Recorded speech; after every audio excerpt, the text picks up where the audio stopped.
শুভ সকাল আমার প্রিয় পরিবার। তো তোমরা সবাই কেমন আছো? আশা করি সবাই ভালো আছো, সুস্থ আছো। এই ফুলের চারাগুলো লাগিয়েছিলাম মোটামুটি 6 মাস হতে যাচ্ছে। আগে কিন্তু কোনো ফুলই ফোটেনি, হুট করে দেখলাম অনেক ফুল ফুটে আছে।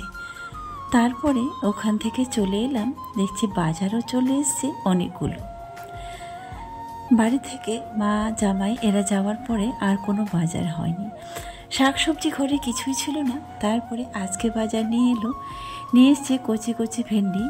আগে যখন ভেন্ডিগুলো খেতাম না, ভেন্ডি বলতে ঢ্যাঁড়স, যেগুলোকে আমরা ভেন্ডি বলি, তো এগুলাই ঢ্যাঁড়স। তো আগে শুধু ভাজি খেতাম, না হলে ছোট্ট ছোট্টগুলো মাছ দিয়ে ঝোল করতাম। এই কটা দিনে যতই ভেন্ডি আনুক না কেন, কিন্তু সিদ্ধ খেয়ে শেষ। কচি কচিগুলো ভাতে দিয়ে ব্যাস সেদ্ধ, আর খেতেও ভালো লাগছে। কচিগুলো নরম নরম যে ভেন্ডিগুলো, এগুলো ঝোলও ভালো লাগে। আর নিয়ে এসছে কুঁদরি। কুঁদরিটা খুব বেশি একটা পছন্দ করি না, বাচ্চাগুলো দু একটা খায়, আমি তো মুখেই দেই না, ভালোও লাগে না আমার। আর নিয়ে এসছে পটল। এই সময়ের গরমের সময়ে সিজনের সবজি খুব একটা ভালো পাওয়া যায় না যদিও, তারপরেও কিন্তু খেতেই হবে এগুলোই। আর নিয়ে এসছে একটা শুশুনি শাক। পেঁয়াজ ঘরে ছিলই না, এই সপ্তাহটা পেঁয়াজ একটু বেশি লাগলো। কারণ কি বলতো, মাংসটা একটু এই সপ্তাহে বেশি খাওয়া হয়েছে। মাংস খেলে একটু পেঁয়াজের পরিমাণটা বেশি লাগে। তো যাই হোক, সবাই চলে যাওয়ার পরে একদম ঘর একদম সব কিছু একদম ফাঁকা হয়ে গেছিলো। আর এই পেঁয়াজটা দেখো কত বড়, একটাই মনে হয় 200-250 গ্রাম হয়ে যাবে। এত বড় পেঁয়াজ আমি কোনোদিনও দেখিনি। এই একটাই ছিল, অনেকগুলোর মধ্যে একটাই ছিল। এই বড় পেঁয়াজগুলো কিন্তু মাংসর মধ্য দিয়ে খেলে কিন্তু ভালো লাগে। যাই হোক, এখন আর আপাতত মাংস খাবো না। এই সপ্তাহটাই প্রচুর মাংস খাওয়া হয়েছে। আর এই কদিন পরে তো আমাদের আরও ঈদ আসছে, যেটাকে আমরা কোরবানি বলি, ঈদুজ্জোহা যেটাকে বলে। আর কদিন পরেই মানে ওই মাসের 6 তারিখে মোটামুটি চলেই এসেছে আর কি। তো সবজিগুলো রিয়াকে বললাম গুছিয়ে নিতে। আমার শরীরটা যদিও খুব একটা ভালো না, তারপরেও শুধু ভিডিও করার জন্য এসেছিলাম। তো রিয়া বলছে, মা তুমি বেছে বেছে দাও, আর আমি পরে এখান থেকে রেখে দেব। তো আলাদা আলাদা করে সব কিছু বেছে নিব। এর মধ্যে শশাও আছে। শশাটা মোটামুটি আমাদের লাগেই আর কি। সকালে হয়তো মুড়ি দিয়ে খাওয়ার জন্য আর ভাতে খাওয়ার জন্য আমিই খাই বেশিরভাগ। শশাটা আমারই লাগে। ওরা হয়তো একটু মুড়ি দিয়ে খায়, কিন্তু ভাত দিয়ে ওরা খুব একটা পছন্দ করে না। তো বন্ধুরা, এই সময়টায় তোমরা যারা অনেকেই বলছো এই প্ল্যাটফর্ম ছেড়ে চলে যাচ্ছ, যে ফেসবুকে এখন ভিউ হচ্ছে না, ইনকাম হচ্ছে না, এই বলে তোমরা সবাই অনেকেই দেখছি এই কমেন্টগুলো করছো, দিদি তাহলে আমরা কি চলে যাব দিদি, আর তাহলে কি কাজ করব না? না ভাই, তো তাদের উদ্দেশ্যে একটাই মেসেজ দেব। দেখো, আজ থেকে 21 সাল পর্যন্ত আমি এই পেজটাকে খুলেছিলাম। তো অনেকেই আমাকে বলেছিল, এখানে যেহেতু আমি মনিটাইজেশন কোনো পাইনি এতদিন, অনেকেই বলেছিল এই পেজটাকে বাদ দিয়ে দাও, তুমি নতুন করে চ্যানেল খুলো আর একটা ক্রিয়েট করো। তো কারো কথায় কিন্তু আমি কান দেইনি, এটা থেকে আমি চলছিলাম, এটা নিয়েই সন্তুষ্ট ছিলাম। কিন্তু এখন ইনশাআল্লাহ এটা থেকেই আমার ইনকাম শুরু হয়ে গেছে। তো অতএব তোমরা ধৈর্য ধরো, কেউ হতাশ হবেন না। আগের মতো ঠিকঠাক ফেসবুক ঠিক সময়ে ঠিক টাইমে ঠিক আগের মতো ফিরে আসবে। তো আজকে এখন হচ্ছে বাজে 5টা। তো অনেক দিন ধরে ছাদেও আসা হয়নি আর ভিডিও করা হয়নি। ফেসবুকের ভিডিও করার জন্য এসেছিলাম ছাদে। তো ভাবলাম তোমাদের সঙ্গে একটু ইউটিউবেও একটু ভিডিও করে নিই, যেহেতু এখানে আসছি। আর এই শাড়িটা পরে কোনো দিনও ভিডিও করা হয়নি।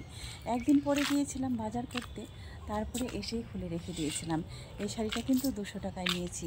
অনেকের হয়তো ভালো লাগবে, অনেকের হয়তো আবার ভালোও লাগবে না। তবে আমার এটা অনলাইনে দেখে কিন্তু খুব পছন্দ হয়েছিল, তাই নিয়ে নিয়েছি। কেউ আবার মনে করবেন না যে এটাকে আমি স্পন্সর করছি। আসলে কিন্তু আমার ভালো লেগেছিল বলে এটা আমি কিনেছিলাম।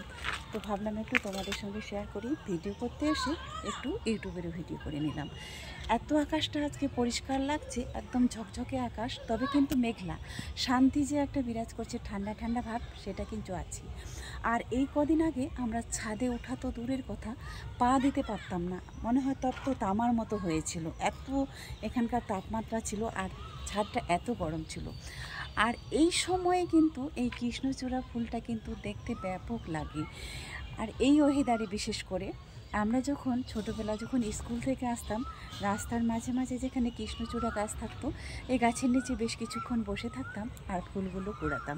ওই নিচে ওই যে কৃষ্ণচূড়া গাছটা আছে, ওটা দেখে আমার ঠিক সেই আগের বেলাকার কথাগুলো, ছোটোবেলার কথাগুলো মনে পড়ে গেল। ঠিক এই সময়টা স্কুল থেকে আসতে আসতে ওই দাঁড়িয়ে যেতাম ওইখানে। তো চলো এখনকার মতো আরও কিছু ভিডিও করে নিই, তারপরে যাচ্ছি নিচে। এই কটা দিন কাজের মধ্য দিয়ে সময়টা পার হলেও মানে কি বলো তো, আনন্দর চোটে আর পরিস্থিতির চাপে সব কিছু দেখে কিন্তু নিজের শরীরটা খারাপ হলো, নিজেকে দুর্বল মনে করিনি আর ভেঙে পড়ে যায়নি। কারণ কি বলো তো, মা পাশে ছিল, খুব একটা দুর্বল লাগেনি। আর যেই না মা চলে গেল, সব দিক থেকেই মনে হয় ভেঙে পড়লাম। তো যেটা কথা বলছিলাম তোমাদের, এই ফুল গাছটা এত সুন্দর এখন ফুল ধরেছে আর দেখেও কিন্তু খুব ভালো লাগছে, যদিও ক্যামেরায় খুব একটা ভালো তোমরা বুঝতে পারছো না। আর একটা ছিল রজনীগন্ধার গাছ, সেটাও কিন্তু রয়ে গিয়েছে। দেখতে দেখতে হুট করে দেখো বৃষ্টি চলে এলো। সেরকম বৃষ্টি যদিও এখানে এবার মেদিনীপুরে হয়নি, দেখতে পাইনি, কিন্তু টুকটাক এই বৃষ্টি এই রোদ এইরকমই হয়ে যাচ্ছে আর কি। খুব যদি মুষলধারায় বৃষ্টি পড়তো মানে ঝমঝমিয়ে, তাহলে কিন্তু নিচে যে ব্যালকনির নিচে যে জায়গাটা দেখতে পাচ্ছ, ওইটা মনে হয় ভর্তি হয়ে যেত। কারণ আমরা যখন এসেছিলাম এই বাড়িতে, তখন কিন্তু বৃষ্টি এটা মানে জলে ভরা ছিল। তারপরে দেখো বন্ধুরা, তারপরের দিন সকালবেলা, যেহেতু এখানে দুদিনের ব্লগ আছে, সকালবেলায় আগে আমাকে শশা আর মুড়ি দিয়েছিল। তারপরে রিয়া বলছে, মা বেসন তো আছেই, তো কয়েকটা পকোড়া বানিয়ে নিয়ে আসি। রিয়া কিন্তু এই সুন্দর সুন্দর আইটেমগুলো কিন্তু খুব ভালো বানাতে পারে।